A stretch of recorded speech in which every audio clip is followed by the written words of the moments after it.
Hello friends, आता आपण बघणार आहोत तुला जपणार आहेचा 10 मेचा एपिसोड रिव्ह्यू. वेदा आणि बडी बॉल खेळत असतात. वेदा बॉल फेकते आणि बडी घ्यायला जातो. तेव्हा तिथे अंबिका येते आणि अंबिका बडीला बजावते. हे बघ बडी, तू वेदाचं ऐकायचं नाही आहेस. आता तू बॉल घ्यायला जायचं नाही आहेस. अंबिका वेदाशी बोलत असते. वेदा, असं एकाच जागी बसून खेळायचं असतं का गं? तू बॉल टाकलास ना, उठ बघू. तेवढ्या तिथे मंजिरी येते आणि मंजिरीला अंबिकाचा आवाज येत असतो. तेव्हा अंबिका वेदाला म्हणत असते, चल चल आपण बॉल आणूया. तेवढ्यात मंजिरीला ती बघते आणि बोलते, आई. तेव्हा मंजिरी तो बॉल उचलते आणि अंबिकासमोर जाऊन उभी राहते. अंबिका ही मंजिरीकडे बघते, मंजिरी ही अंबिकाकडे बघते. तेवढ्यात मंजिरी चेहरा मागे करते, बडीला बघते आणि सरळ अंबिकापासून निघून वेदाकडे जाते. तेव्हा अंबिका थोडी सावध होते. तिला कळतं की मंजिरीला मी दिसलेली नाही आहे. अंबिका परत पुन्हा वेदा आणि मंजिरीच्या तिथे जाऊन उभी राहते. मंजिरीला अंबिका दिसत असते. तेव्हा मंजिरी बोलते वेदाला की वेदा, असं एका ठिकाणीवर बसून राहून खेळत राहून ना आळस येतो. मग तो आळस डोक्यावरून, कानावरून आणि खांद्यावर येतो. अंबिका हे बघून स्माईल करत असते. तेव्हा मंजिरी बोलते, आणि मग तो खांद्यावर बसला ना मग आपल्याला हलताच येत नसतं. त्यामुळे काय करावं, व्यायाम होईल असे खेळ खेळावेत. हे ऐकून अंबिका म्हणते, आई, आपले विचार किती जुळतात ना पूर्वीपासून. जशी मला माझ्या वेदाची काळजी आहे तशी तुम्हालाही आहे. शेवटी आईच ना तुम्ही, आणि एका आईचं मन एका आईलाच कळतं. असं म्हणून अंबिका तिथून निघून जाते. अंबिका गेल्यावर मंजिरी मनात बोलते, या अंबिकाला कैद करून ठेवलं होतं पण तरीही सुटली आणि आता घरभर फिरते. हिने आणखी काही करायच्या आधी हिचा आत्मा पुन्हा कैद करायला हवा.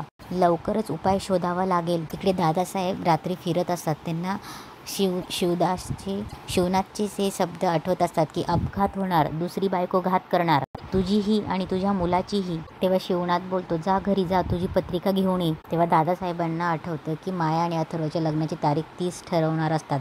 तेवढ्यात दादासाहेब मनात बोलतात की नाही, माया आणि अथर्व, वेदा आणि अथर्वच्या आयुष्यातली खूप मोठी गोष्ट आहे ही. अंबिकासोबत जो गोंधळ झाला तो पुन्हा व्हायला नको आहे. काय वाटेल ते करून मला हे लग्न थांबवायलाच हवं. तेव्हा दादासाहेब लग्नासाठी जो मेनू बुक झाला होता तो कॅन्सल करायचा म्हणून फोन करतात.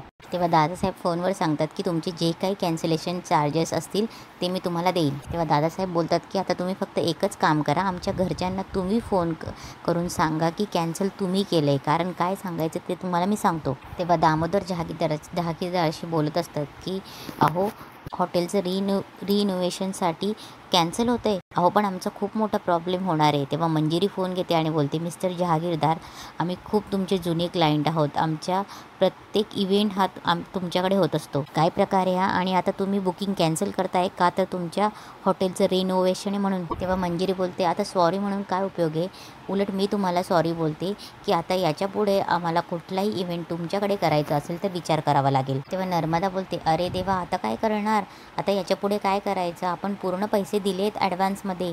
तेव्हा दामोदर बोलतो की अगं पण ते हॉटेल रिनोव्हेट करायचं म्हणतायत. तेव्हा नर्मदा बोलते, अरे नंतर करा ना. तेवढ्यात दादासाहेब बोलतात, अरे देवा, जागीरदारांकडून ही अपेक्षा नव्हती मंजिरी, आता काय करणार आहात. ज्या अथर्वच्या लग्नासाठी हा अगदी उत्तम व्हेन्यू होता, पण आता याच्या पलीकडे दुसरा व्हेन्यू असा काही नाही आहे आपल्याकडे. म्हणजे लग्नाचा सीझन चालू आहे ना, असा पटकन दुसरा व्हेन्यू कसा मिळणार. मला काय वाटतंय मंजिरी, आपण याचं रिनोव्हेशन होऊन जाऊ देत ना, आपण पोस्टपोन करूया लग्न, असं मला वाटतंय. तेव्हा नर्मदा बोलते, माया काय गं बाई, हे तुझ्या आणि अथर्वच्या लग्नात 1760 विघ्न येत आहेत.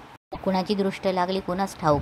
जाऊ दे, तू टेन्शन नको घेऊ, होईल सगळं नीट. तेव्हा नर्मदा मायाला चल बोलते. तेवढ्यात मंजिरी बोलते, थांबा भाऊजी, लग्नाच्या पत्रिका उद्या प्रिंट होऊन येणार आहेत ना, तर पत्रिकावाल्याला व्हेन्यू चेंज करायला सांगा. तेव्हा नर्मदा बोलते, वहिनी म्हणजे मग कुठे करणार आहात लग्न. तेव्हा मंजिरी बोलते, इथेच, माया आणि अथर्वचं लग्न इथेच होणार, आपल्या या घरात. तेव्हा मंजिरी बोलते, तसे बऱ्याच वर्षात या घरात काही मंगल कार्य झालं नाही आहे, तसेच सनई चौघडे वाजतील, मंगलाष्टकं होतील, वातावरण कसं मंगलमय होईल नाही का. तेव्हा सगळ्यांना आनंद होतो. दादासाहेबांना समजत नसतं की आता काय करावं. तेव्हा मंजिरी दादासाहेबांकडे जाते आणि बोलते, या कल्पनेला तुमची काही गैरसोय नसणार ना. तेव्हा दादासाहेब बोलतात, नाही, निर्णय अगदी उत्तम आहे, पण काय होणार ना, लग्नासाठी खूप पाहुणे येणार आणि ते सगळ्या पाहुण्यांची उठबस करायला तुमच्याकडे असेल ना वेळ, म्हणजे असं अवघड नाही जाणार. तेव्हा मंजिरी बोलते, का नाही जमणार, माझ्या अथर्वचं लग्न आहे ना, त्याच्या आनंदासाठी सगळं काही करेन मी. तेव्हा मंजिरी पुन्हा बोलते, भाऊजी, प्रिंटिंगवाल्याला सांगा व्हेन्यू चेंज करायला. तेव्हा दामोदर सगळ्या पत्रिका घेऊन येतो व्हेन्यू चेंज करून आणि सगळ्यांचं आनंदाचं वातावरण असतं. तेवढ्यात मंजिरी बोलते, दादासाहेब पहिली पत्रिका तुम्हीच घ्या. तेव्हा दादासाहेब बोलतात, असू दे मी नंतर बघतो. तेव्हा मंजिरी बोलते, अहो असं काय करतायत, बघा तरी खूप सुंदर केली डिझाईन. तेव्हा मंजिरी बोलते, अनन्या तू एक काम कर, तू तुझ्याच हाताने तुझ्या वडिलांना पहिली पत्रिका दे. तेव्हा अनन्या तिच्या बाबांना पत्रिका देते. दादासाहेब पत्रिका बघतात आणि खाली ठेवून देतात. तेवढ्यात दामोदर बोलतो, अरे अथर्व तूही बघ की पत्रिका. तेव्हा अथर्व बोलतो, काका आईने डिझाईन फायनल केले तर छानच असेल. तेवढ्यात मीरा बडीला घेऊन येते. तेव्हा मंजिरी बोलते, मीरा कुठे चालली बडीला घेऊन. तेव्हा मीरा बोलते, ते बडीला आंघोळ घालायची, माळी काका बाहेर वाट बघतायत. तेव्हा मंजिरी बोलते, बरं चांगलं जमतंय आता तुझं आणि बडीचं, बरं लवकर ये, पत्रिका आल्यात. पत्रिका देवासमोर ठेवताना घरातले सगळे तिथे उपस्थित असणं गरजेचं आहे. तेव्हा मीरा बोलते, हो लगेच आले. मंजिरी बोलते, चला शुभ कार्याला उशीर कशाला. अथर्व माया आपण तुमच्या हस्ते देवासमोर पत्रिका ठेवूयात. इकडे मीरा बडीसोबत असते. तेव्हा तिथे अंबिका येते.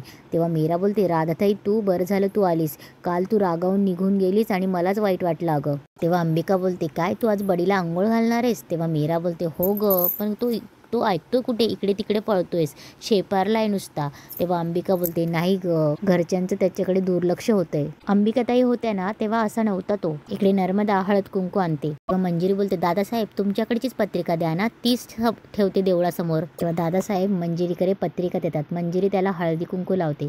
इकडे मीरा बडीची आंघोळ घालत असते. मंजिरी इकडे पत्रिका अथर्व मायाकडे देते आणि बोलते, ही पत्रिका दोघं मिळून देवासमोर ठेवा आणि तसा आशीर्वाद घ्या. अनन्याला ते बिलकुल आवडत नसतं. दादासाहेबही बघतच असतात. इकडे नर्मदा बोलते, चला वेळ वाया घालवायला नको, देवासमोर ठेवायची ना पत्रिका. तेव्हा त्यांना मीराचा आवाज येतो, बडी थांब, ताई तू बाजूला हो. तेव्हा मीरा बोलत असते, बडीच्या नादात तू पण भिजशील.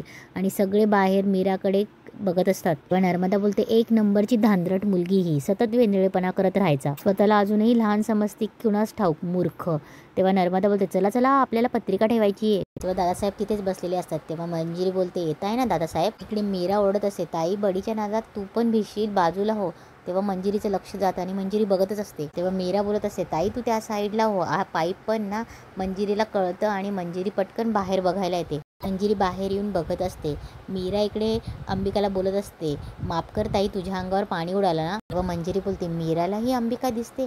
तेव्हा अंबिकाचं लक्ष मंजिरीकडे जातं. तेव्हा मीरा पण मंजिरीकडे बघते.